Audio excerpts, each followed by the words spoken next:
දැන් අද මට කියන්න පුළුවන්ද අද නඩුවේදී මොකද වුනේ කියලා? අද අපි මේ අගතික ප්‍රතිපාර්ශ්ව වෙනින් ඉදිරිපත් වෙනින් නැත්නම් මේ නඩුව අද ඉවර වෙනවා. ඒ කියන්නේ මේ දැනට තියෙන තොරතුරු අනුව නඩු වාර්තාව අනුව නඩු වාර්තාවේ කරුණු දෙකක් තියෙනවා. එකක් පළවෙනි විත්තිකාරයාගේ 7-5ක්වත් පොරොන්දු නෝට්ටුවක් නිකුත් කරලත් නැහැ, 7-5ක්වත් මිනිස්සුන්ගේ අරගෙනත් නැහැ. පළවෙනි විත්තිකාරය කියන්නේ මේ සමාගම. ඔව්. දෙවෙනි විත්තිකාරය තමයි මුදල් මේ වැඩිපුරම 1,18,999කට වඩා ප්‍රමාණයක් සල්ලි දීලා තියෙන්නේ දෙවෙනි විත්තිකාරයා. සල්ලි අරගෙන තියෙන්නේ පොරොන්දු නෝට්ටුව දීලා. ඔව්. එතකොට මේ නඩු 12 වෙනි කියලා ගුණවර්ධන කියලා කියන්නේ වාරිපොළ මෛත්‍රී අධිකරණයේ විත්තිකාරයෙක්. ඊට අමතරව ඒත නැත්තා මිනිස්සුන්ට ප්‍රොමිසරි නෝට් දෙන්නේ නැතුව රදුපත් නිකුත් කරලා දීලා තියෙනවා. මිනිහගේ අත්සලෙන් රදුපත් නිකුත් කරලා දීලා තියෙනවා. එහෙම විත්තිකාරයෙක් මේ නඩුවේ මේ සංස්කාරය කියලා තියෙනවා. එතකොට අපිට මේ බරපතල විදිහට ඉති අවගමනය වෙන්න ඉඩ තියෙනවා. ඒ තත්ත්වය අපි ගරු මේ මාධික මිනිස්සුන්ට කිව්වා.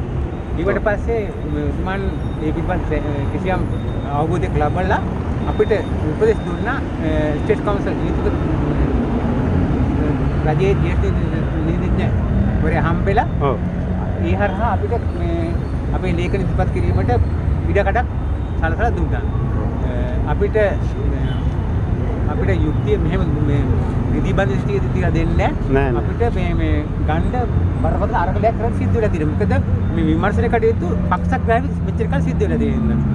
එතකොට සරල විදියට කියනවා නම් මේ ධම්මික අතපත්තික රුපියල් 7 වලට යට වෙලා මේක පැත්තකට බර වෙලා තියෙනවා. ඒ තත්ත්වය වෙනස් කරන්න ඕනේ. ඒකින්ද මේ අපේ අන්තිම මොහොත දක්වා අපේ උපරිම ශක්තිය මේ ඔයගොල්ලෝ මේ වැඩ දඟාතෙන් ගොඩ ගන්න අපි එතකොට මේ නීතිඥතුම දැන් අර වාරිපොළ අපි යනවා අපරාධ මේ නඩුව. එතකොට අපිට දැන් මේ සමාජික ටික ඒකට සම්බන්ධ කරගන්න පුළුවන් නේද? වාරිපොළ මහින්ද අධිකරණයේ යන්නේ නඩුවට වාරිපොළ අධිකරණයෙන් තීන්දුව ගන්න පුළුවන් එකක් නෙමෙයි. ඒකට අධිශෝධන පත්‍රයක් ගොනු කරලා මහාධිකරණය තමයි ඒකත් මේ අරන් එන්න ඕනේ. නමුත් දැන් මේ නඩුවට උනත් මුලදී ඉඳලා මේ කට්ටිය පෙළ ගහලා හිටියේ නැති හින්දා. ඒ හින්දා තමයි ඒගොල්ලෝ හැලිලා තියෙන්නේ. ඒකෙන්ද අපි පෞද්ගලික ඉදිරි බාහන කෝන්තර අරවම තියාගන්නවා. පහුගිය දේවල් සියල්ල අමතක කරලා දාලා අදින් පස්සේ හැම කෙනෙක්ම එකට එකතු වෙලා මේ අරගලේ කරගෙන යනවා. එතකොට මේ නීතිඥතුම තව ගැටලුවක් තියෙනවා. දැන් ගොඩ දෙනෙක් මේ සිවිල් නඩුවට සම්බන්ධ වුන්නේ නැහැ. ඒතකොට ඒ කට්ටිය හිතන් ඉන්නවා කොහොමවත් අපට සල්ලි හම්බෙන්න ඕනේ. දැන් නඩුව කට්ටියුන් දක්වවත් සල්ලි දෙනවා ඔක්කොටම දෙන්න ඕනේ කියන එක. ඒතකොට එතනදී මොකද්ද? ඒකේ හේතුව මේ ප්‍රචාරය කියන තියෙන්නේ ධම්මික කුමාර අතපත්තු. ධම්මික කුමාර අතපත්තු එයා ගෝලෝ දාලා මිනිස්සු අකන්නම්ම කරලා තියෙනවා. මිනිස්සුගේ මේ උද්වේග අඩු කරලා තියෙනවා. සිවිල් නඩුව දැම්මීමෙන් වළක්වලා තියෙනවා. නැත්තම් සිවිල් නඩුවක් දාලා තීන්දුවක් ගත්තේ නැත්නම් ගන්න බෑ. අපේ රටේ තියෙන නීතිය හැටියට මහින්ද අධිකරණයකට ලබලා දෙන්න පුළුවන් උපරිමය රුපියල් ලක්ෂයයි. එතකොට ඊට වැඩි මුදල කය කරගන්න ඕන සිවිල් නඩුව ගන්න ඕනේ. ඉතින් මෙච්චර කාලයක් අරමණියන්ගේ ලනු කාලා මේ අහිංසක මේ අගතිටපත් පාර්ශ්වයේ අසරණ වෙලා තියෙනවා.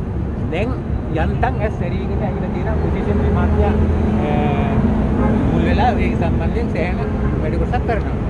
ඒකෙන්ද හැම කෙනෙකුටම ගොඩ යන්න තියෙන එක මාර්ගය සිවිල් නඩුව. අද දින මේ මහාධික විශ්වකාර්යතුමා ඇහුවා සිවිල් නඩුව දාලා තියෙනවද කියලා ඇහුවා නේද? එතකොට දැන් අනිත් එක දැන් මේ වෙනකොට සෑහෙන වේගයෙන් මේක කරන්න වෙලා තියෙනවා. ප්‍රොවින්සියල් රෝඩ් එක වළං කාලේ අවුරුදු 6යි අවුරුදු 6 පැනනොත් නඩුවක් දාගන්න බෑ. ඒකෙන්ද මොන තත්ත්වයක් තිබුණා වුණත් මේ සම්බන්ධයෙන් ඉහළම ප්‍රතිපත්තියක් දීලා කාලේ හැම තප්පරයකට වට්ටංගම දෙන්න. එතකොට සර් දැන් මේ සිවිල් නඩු දාන එක අපේ 1500 ප්‍රමාණයක් දැම්ම කියමුකෝ. ඒ දාපුවාම මේ නඩුවටත් ඒකේ වාසියක් තියෙනවද? ඒ කියන්නේ අපි මෙච්චර ප්‍රමාණයක් දැන් නඩු දාලා තියෙනවා. නෑ ඒක දාන්නේ ඒ අයට මුදල් ලබා ගැනීමට සඳහා දාන සිවිල් නඩු දාන්න. මෙතෙන්දී අපි කරන්නේ අපි මෙච්චර ප්‍රමාණයක් ඉදවා කියන එක මහාධිකරණ මුඛ්‍යකාර්යතුමාට ස්ටේට් කවුන්සිල් හරහා දැනුම් දීමට කටයුතු කිරීමනේ අපිට කරන්න තියෙන්නේ. අපි දැන් කියන එකක් එහෙම ලියලා මේ ගාන දෙන්න කියලා එහෙම නෑ. ඒක ස්පෙෂල් තමයි ඒතර ඔබ නම් කට් කළා එකක් ගන්න මත් කියන්නේ. ඔබ නවත්තලා දැක්ක.